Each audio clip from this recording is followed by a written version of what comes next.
সৈতে হাৰিদ্ৰা হাজৰিকাই মুহূৰ্তৰ অন্য এটা অতি জৰুৰী খবৰ আপোনালোকক জনাম। মুখ্যমন্ত্ৰী ডক্টৰ হিমন্ত বিশ্ব শৰ্মাৰ মৃত্যুৰ এইবাৰ কামনা কৰিছে ইমামে। মুখ্যমন্ত্ৰীৰ মৃত্যুৰ কামনাৰে ইছলামিক ধৰ্মীয় অনুষ্ঠান জালালী খতম। গোৱালপাৰাৰ বালাদমাৰী চাহ বাগান মছজিদৰ যি অনুষ্ঠান, সেই অনুষ্ঠিত ধৰ্মীয় অনুষ্ঠানত এইবাৰ জালালী খতম। কিমান সত্য অৱশ্যে এই অভিযোগ, কিছু বিশদ তথ্য আছে আমাৰ হাতত, আমি সবিস্তাৰে আগবঢ়াম। মুখ্যমন্ত্ৰী ডক্টৰ হিমন্ত বিশ্ব শৰ্মাৰ মৃত্যুৰ কামনা কৰিছে এইবাৰ ইমামে। অভিযোগক লৈ মছজিদ পৰিচালনা সমিতিৰ সভাপতি আৰু সম্পাদকৰ মন্তব্য।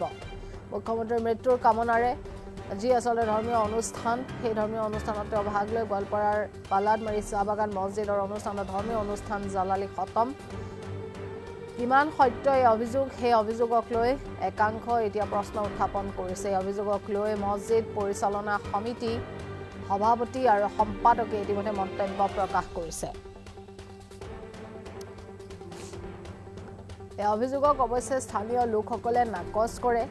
মুখ্যমন্ত্ৰী ডক্টৰ হিমন্ত বিশ্ব শৰ্মাৰ মৃত্যুৰ কামনা কৰা সেই ইমামৰ যি মন্তব্য, অভিযোগক লৈ আৰক্ষীৰ তদন্তত এতিয়া স্থানীয় লোকসকলে বিচাৰিছে যে এই বিষয়টোৰ ওপৰত তদন্ত হ'ব লাগে। অভিযোগক লৈ আৰক্ষীৰ তদন্তত স্থানীয় লোকসকলে বিচাৰিছে।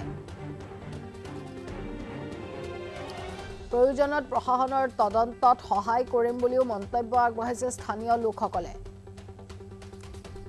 ৩০ জানুৱাৰী আৰু ৭ ফেব্ৰুৱাৰীত অনুষ্ঠিত হৈছিল এই জালালী খতম আৰু সেই অনুষ্ঠানতে তেওঁ অংশগ্ৰহণ কৰে। জালালী খতমৰ আয়োজক ইমাম হাফিজ আছিকুৰ ৰহমান, হাফিজ ইছমাইল হুছেইন উপস্থিত আছিলে। কেৱল ইমানেই নহয়, মানৱাধিকাৰ সংস্থা লিগেল ৰাইটছ অবজাৰভেটৰীয়ে পোহৰলৈ আনিছিলে এই ঘটনা। মুখ্যমন্ত্ৰী ডক্টৰ হিমন্ত বিশ্ব শৰ্মাৰ মৃত্যুৰ কামনা কৰিছে এইবাৰ ইমামে আৰু এই অভিযোগক লৈ মছজিদ পৰিচালনা সমিতি আৰু সম্পাদকে এইবাৰ মন্তব্য প্ৰকাশ কৰিছে। সভাপতিগৰাকীয়ে যি অনুষ্ঠান আছিলে জালালী খতমৰ, সেই অনুষ্ঠানত তেওঁ অংশগ্ৰহণ কৰে। মুখ্যমন্ত্ৰীগৰাকীৰ মৃত্যুৰ কামনা কৰিছে এনেধৰণে ইমামগৰাকী আৰু এই বিষয়টোক লৈ এতিয়া বিভিন্ন মহলত চাঞ্চল্য। ইছলামিক ধৰ্মীয় অনুষ্ঠান জালালী খতমত মুখ্যমন্ত্ৰীৰ মৃত্যুৰ কামনা কৰে ইমামগৰাকীয়ে। গোৱালপাৰাৰ বালাদমাৰী চাহ বাগান মছজিদত অনুষ্ঠিত হৈছিলে ধৰ্মীয় অনুষ্ঠান জালালী খতম। অৱশ্যে অভিযোগ কিমান সত্য, এই বিষয়টোক লৈ এই পৰ্যন্ত কিন্তু চাঞ্চল্য অব্যাহত। অভিযোগক লৈ মছজিদ পৰিচালনা সমিতি সভাপতি আৰু ঠিক একেদৰে সম্পাদকে মন্তব্য ব্যক্ত কৰিছে। স্থানীয় লোকসকলৰ এই যি অভিযোগ আচলতে তেওঁলোকে এই অভিযোগ সম্পূৰ্ণভাৱে স্থানীয় লোকসকলে নাকচ কৰিছে। অভিযোগক লৈ আৰক্ষীৰ তদন্ত বিচাৰিছে স্থানীয় লোকসকলে।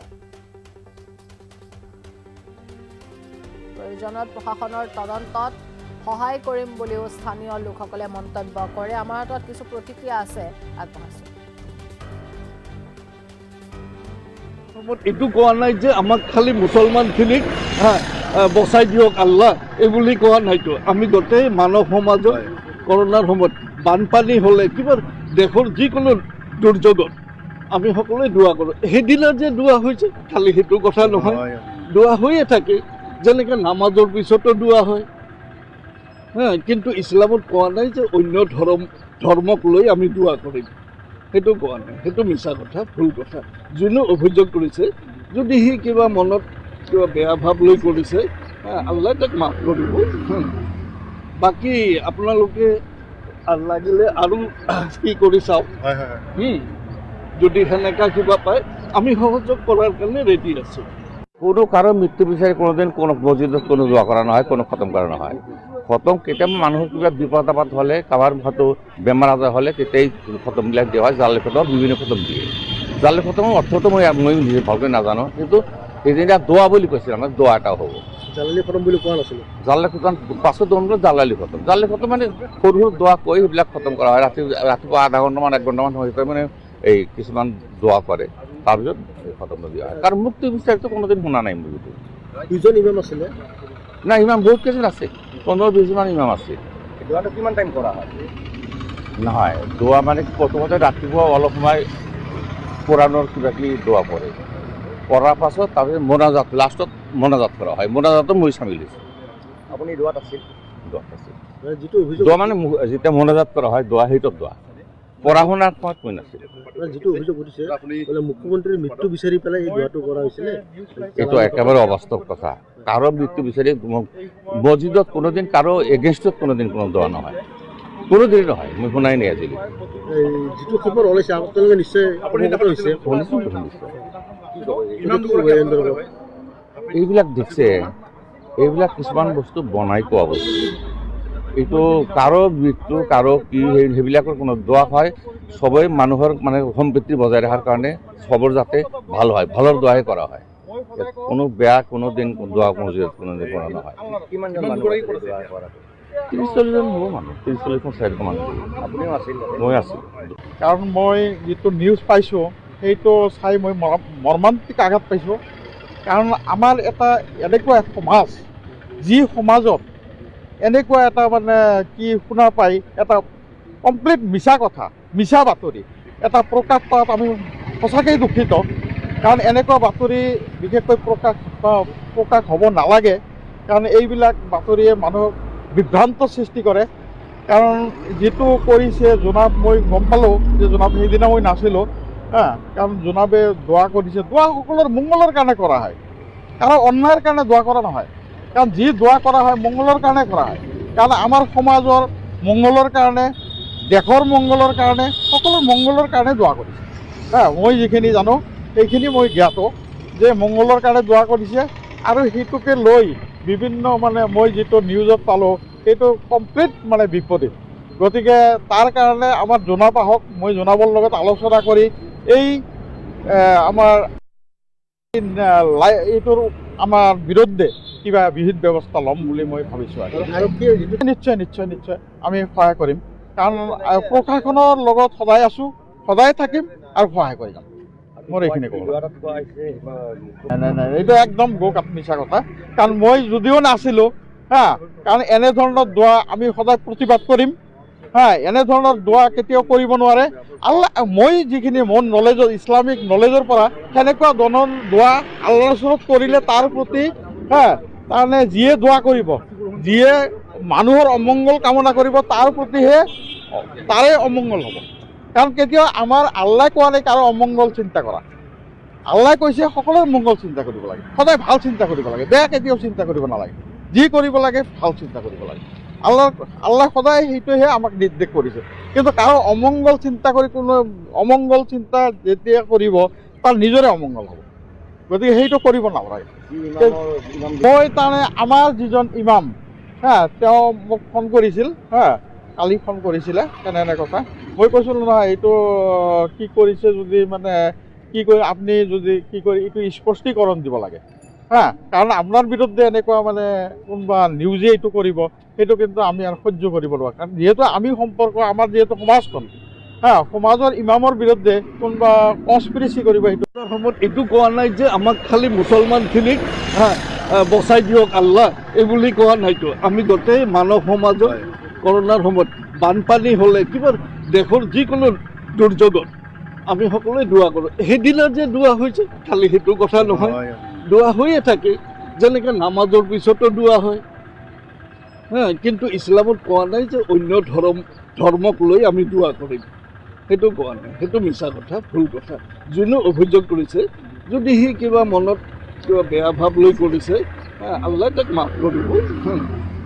বাকী আপোনালোকে লাগিলে আৰু কি কৰি চাওক, যদি সেনেকা কিবা পায় আমি সহযোগ কৰাৰ কাৰণে ৰেডি আছোঁ। কোনো কাৰো মৃত্যু বিচাৰি কোনোদিন কোনো মছজিদত কোনো দোৱা কৰা নহয়, কোনো খতম কৰা নহয়।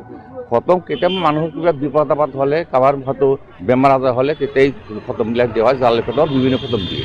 জালে খতমৰ অৰ্থটো মই নিজে ভালকৈ নাজানো, কিন্তু সেইদিনা দোৱা বুলি কৈছিল, আমাৰ দোৱা এটাও হ'ব। জালালি খতম বুলি কোৱা নাছিলোঁ। জালে খতম পাছত জালালি খতম। জালালি খতম মানে সৰু সৰু দোৱা কৈ সেইবিলাক খতম কৰা হয়। ৰাতিপুৱা আধা ঘণ্টামান 1 ঘণ্টামান হৈ মানে এই কিছুমান দোৱা কৰে, তাৰপিছত খতম দিয়া হয়। কাৰণ মুক্তি বিচাৰিতো কোনোদিন শুনা নাই মোৰ। দুজন ইমাম আছিলে? নাই, ইমাম বহুত কেইজন আছে, 15-20 মান ইমাম আছে। দোৱাটো কিমান টাইম কৰা হয়?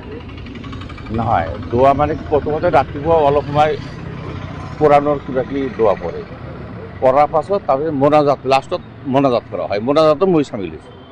আপুনি দোৱাত আছিল? দোৱাত আছে। যিটো অভিযোগ দোৱা মানে যেতিয়া মোনাজাত কৰা হয়, দোৱা সেইটোত দোৱা পঢ়া শুনাৰ সময়ত মই নাছিলোঁ। যিটো অভিযোগ উঠিছে বোলে মুখ্যমন্ত্ৰীৰ মৃত্যু বিচাৰি পেলাই এই ঘটনাটো কৰা হৈছিলে, এইটো একেবাৰে অবাস্তৱ কথা।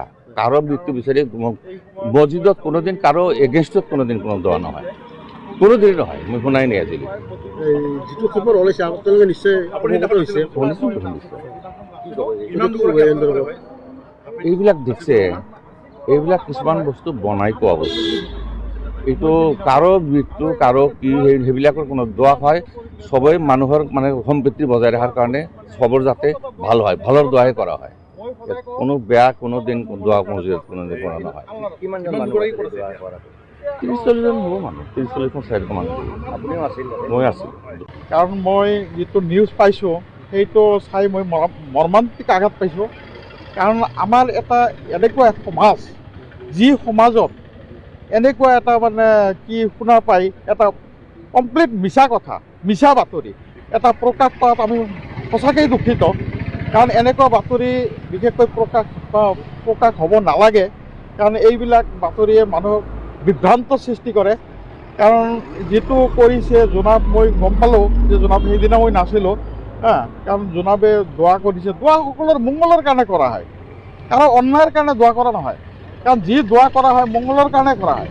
কাৰণ আমাৰ সমাজৰ মংগলৰ কাৰণে, দেশৰ মংগলৰ কাৰণে, সকলো মংগলৰ কাৰণে দোৱা কৰিছে। মই যিখিনি জানো সেইখিনি মই জ্ঞাত যে মংগলৰ কাৰণে দোৱা কৰিছে। আৰু সেইটোকে লৈ বিভিন্ন মানে মই যিটো নিউজত পালোঁ সেইটো কমপ্লিট মানে বিপৰীত। গতিকে তাৰ কাৰণে আমাৰ জোনাব আহক, মই জোনাবৰ লগত আলোচনা কৰি এই আমাৰ এইটোৰ আমাৰ বিৰুদ্ধে কিবা বিহিত ব্যৱস্থা ল'ম বুলি মই ভাবিছোঁ। নিশ্চয় আমি সহায় কৰিম। কাৰণ প্ৰশাসনৰ লগত সদায় আছোঁ, সদায় থাকিম আৰু সহায় কৰি যাম। মোৰ এইখিনি ক'ব।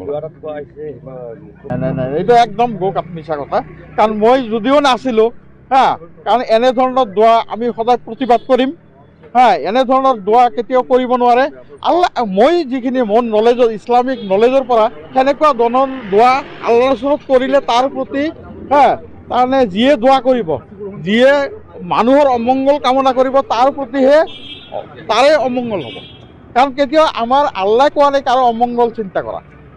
আল্লাই কৈছে সকলোৰে মংগল চিন্তা কৰিব লাগে, সদায় ভাল চিন্তা কৰিব লাগে, বেয়া কেতিয়াও চিন্তা কৰিব নালাগে। যি কৰিব লাগে ভাল চিন্তা কৰিব লাগে। আল্লাহ সদায় সেইটোহে আমাক নিৰ্দেশ কৰিছে।